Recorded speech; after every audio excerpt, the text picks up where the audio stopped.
Hello, students. Today we are going to take the last chapter of the book Footprints Without Feet, chapter number 9, Bholi. Now, something about the author. Khwaja Ahmad Abbas was born in Panipat, Haryana on 7th June 1914. He was a famous Indian film director, novelist, screenwriter, and journalist in Hindi, Urdu, and English languages.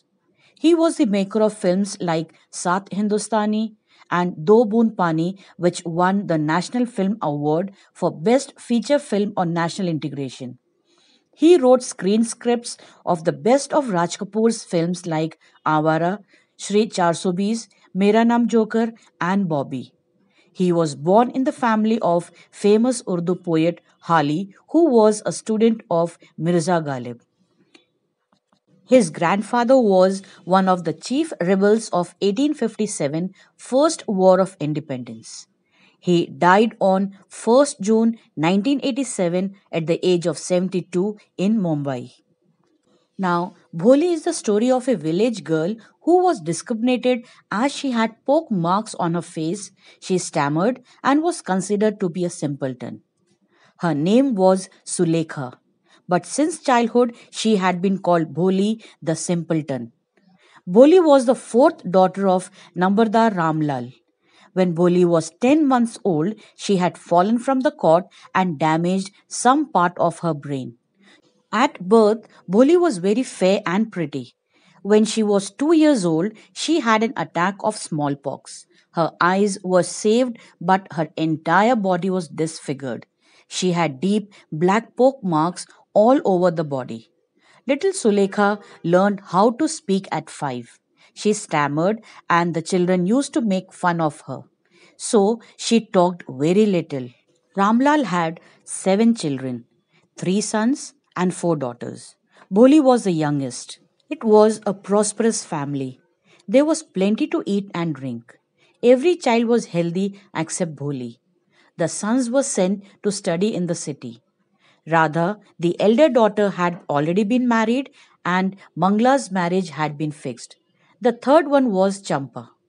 All the girls except Bholi were good looking and healthy. There was no difficulty in marrying them. But Ramlal was worried about Bholi.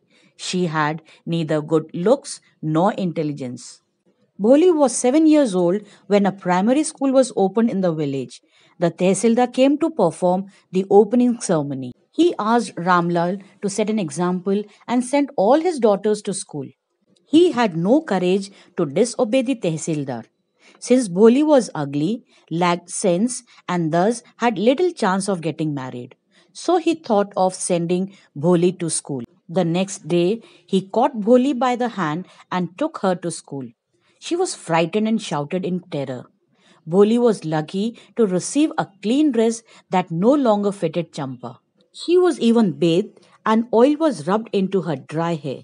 Only then did she begin to believe that she was being taken to a place better than her home. Boli was glad that so many girls were there. They were almost of her age. She hoped that one of these girls might become her friend. Boli was impressed by the pictures of birds and animals on the wall. The teacher came to her and asked her name. She stammered again and again but couldn't pronounce her full name. The teacher encouraged her. She decided to make another effort, and this time she succeeded in pronouncing her full name. The teacher patted her affectionately. She assured her that she would be able to speak like everyone else soon. She asked her to come to school every day. She assured her that within a month she would be able to read the picture book. In time, she would be more learned than anyone else in the village. Then none would be able to laugh at her. Boli's heart was throbbing with a new hope and a new life. The encouragement that Boli received from her teacher helped her to overcome her fear. The years rolled by.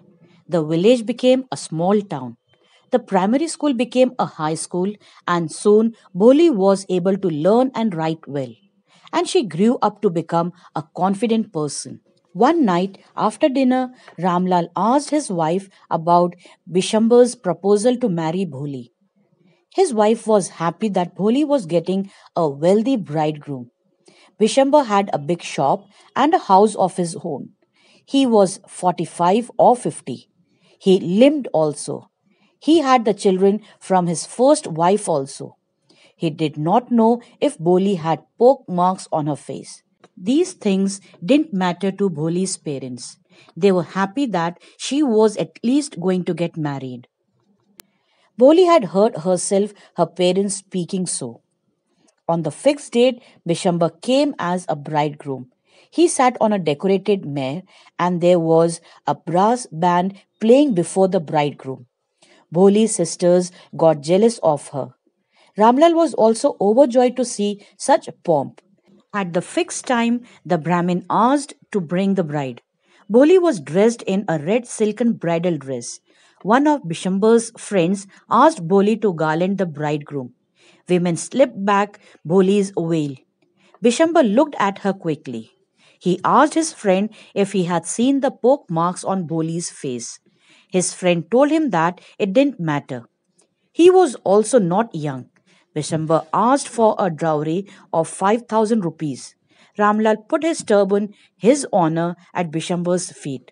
He offered Ramlal 2,000 rupees, but Bishamba refused. He threatened that they will go back. At last, Ramlal went in and opened the safe and counted the notes. He placed the bundle of notes on Bishamba's feet. Greedy Bishamba was ready to garland the bride. But before he could do so, Boli's hand struck out and the garland was flung into the fire. She told her father that she won't marry Bishamba. She asked him to take the money back.